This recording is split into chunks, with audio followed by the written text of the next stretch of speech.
안녕하십니까. 전 세계가 코로나로 인해서 몸살을 앓고 있습니다. 오늘 주제는 코로나가 언젠가는 이제 종식될 것인데 그 다음 펼쳐지는 세상이 어떨지 한번 이것저것 예측을 해보도록 하겠습니다. 지금 전 세계가 코로나 확산으로 인해서 사투를 벌이는 가운데 중국과 한국에 이어서 유럽과 미국의 이제 정점에 다다랐다는 보도가 연일 나오고 있습니다. 하지만 코로나19가 가라앉아도 우리가 이전 생활로 돌아가지 못할 것이라는 전망이 나오고 있습니다. 그러면 정작 코로나19 이후 어느 정도 종식이 된 다음에 이 세계의 흐름은 어떤 모습으로 바뀔까 생각해 보겠습니다.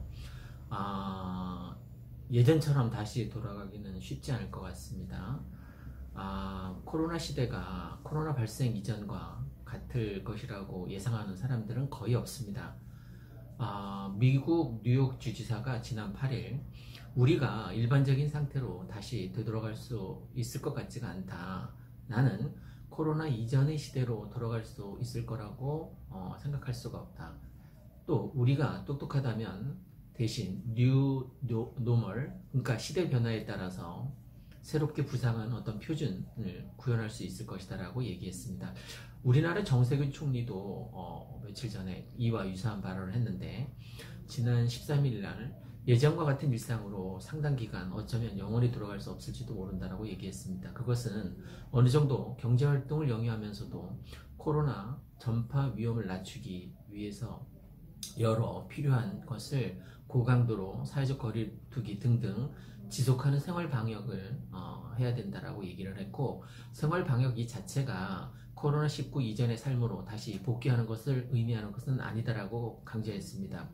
특히 사피엔스를 쓴 이스라엘 미래학자 유발 하라리 같은 경우 역시 비슷한 예를 들었는데, 미국 공영 라디오 방송에서 뭐라고 얘기했냐면, 코로나의 위기는 우리 시대에 있어서 지극히 중요한 사건이 될 가능성이 있다라고 보고, 오래된 규칙은 산산조각이 나고 새로운 규칙은 아직 만들어지지도 않았다라고 얘기를 했습니다.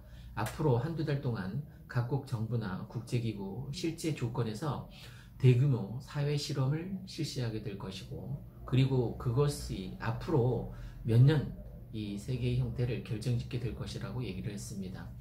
특히 온라인 강의가 일상화될 거라는 예측을 했는데, 인터넷을 통해서 원격 강의가 보편화될 것이라고 예상했습니다. 이와 비슷한 게 원격 진로 같은 게 실제 이제 활용될 수 있겠죠. 특히 자기가 온라인으로 강의를 녹음하면서 경험했던 것도 얘기했고, 앞으로 시대가 이렇게 바뀌어갈 것이라고, 온라인 시대가 바뀌어갈 것이라고 예측을 했습니다. 한국에서도 사상 초유의 온라인 개학이 이루어지고 있습니다. 오늘 16일에 2차 온라인 개학이 이루어지는데, 초등학교 1학년부터 3학년까지를 뺀 초, 중, 고 400만 명이 한꺼번에 원격 수업을 듣게 됩니다. 당분간 전 세계도 유사할 것으로 보이는데, 섣불리 개학했다가 감염자가 속출하게 된 싱가포르 사례가 그렇습니다. 확진자가 2299명이었고 사망자 8명 밖에 안 됐었는데, 계약을 하는 통에 191명으로 증가하는 등 확진자가 하루에 200명, 300명으로 육박하는 이런 사태가 발생해서 바로 계약을 포기하는 일이 벌어졌습니다. 싱가포르 교육부 장관은 학교는 어린이에게 가장 안전한 장소라고 얘기를 했는데, 계약을 하고 나서 보니까 전국 유치원에서 막 확산자가 늘게 되고, 그래서 철회하고 재택학습으로 바로 전환했습니다. 이와 같은 온라인 강의는 확산될 것이고, 국내 대학의 어떤 몰락을 가속화할 수도 있습니다. 그 이유는 해외 유명 대학의 명강의가 집에서도 쉽게 들을 수 있기 때문에, 그런 환경이 계속 지속되다 보면 아무래도 국내 지방대학 같은 경우는 적잖은 타격이 없지 않아 있을 것 같습니다. 두 번째로 재난지원금을 뿌리는 세계 각국에서 최저 소득을 보장하는 제도가 상시화될 거라는 거죠. 세계 코로나 사태를 통해서 기본소득 보장이 얼마나 중요한지 깨닫게 됐다라고 하라리 교수는 얘기를 했습니다. 수년 전부터 일부 전문가들은 기본소득 보장이라는 것을 검토하고 있었지만 지구상의 거의 모든 정치인들은 이런 생각이 소박하고 비현실적이라고 생각해서 이를 실험을 거부했다고 합니다.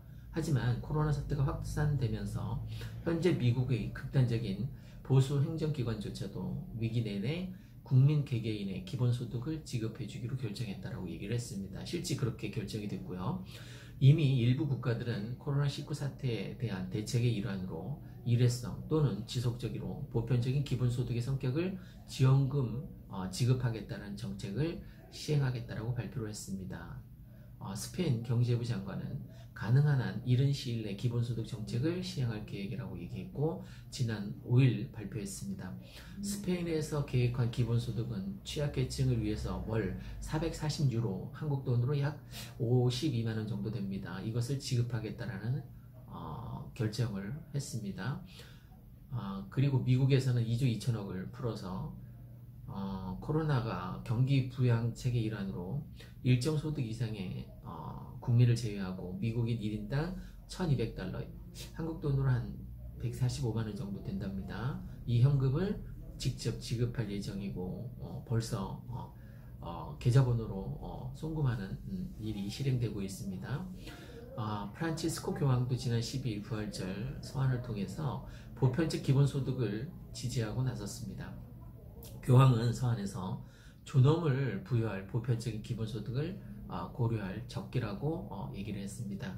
그 다음에 지금까지 만연했던 사대주의 같은 게 해체될 가능성이 있고 그동안 선진국이라고 여겼었던 유럽, 미국이 더 이상 세계를 주도할 수 없다라는 겁니다. 그동안 한국에는 서양 우월주의, 즉 사대주의가 만연했던 게 사실입니다. 한국의 뛰어난 점을 서양에 알리고자 했고 이를 인정받고자 애쓰는 모습이 우습다라고 풍자하는 흐름이 있었습니다. 유명 인사들이 Do you know 김치, 싸이 이런 말들을 연방하면서 한국인들의 사대주의를 드러낸다는 비판을 받아왔습니다. 유명 예능 프로그램 비긴 어게인이라던가 윤식당, 어서와 한국은 처음이지 이런 프로그램에서도 서양인들에게 우수한 한국의 모습을 보여주려고 안달을 받았다라는 지적도 있습니다. 하지만 코로나 사태가 미국과 유럽을 휩쓰면서 아시아와는 비교할 수 없을 정도로 심각한 피해가 서양 사회 전반에 걸쳐서 발생했습니다. 그동안 글로벌 리더 미국, 선진국, 유럽이라고 얘기했던 게 다 환상에 불과하다고 느껴질 정도입니다. 사재기가 없던 한국과 달리 서양, 유럽 전반에서는 두루마리 휴지 사재기가 발생했습니다. 그리고 프랑스에서는 한국의 감염자, 동선 공개 등 모바일 정보를 이용해서 방역을 비판하면서 한국은 감시국가다, 밀고국가다라고 비판을 해왔습니다. 그런데 실제 자기네 나라가 코로나로 인해서 감염이 확산되자 한국을 인정하기에 접어들었습니다. 이게 이제 코로나 사태를 계기로 서양 우월주의가 이제 쇠퇴하게 될 거고 미국, 유럽이 주도해온 국제 질서도 개편될 가능성이 높습니다.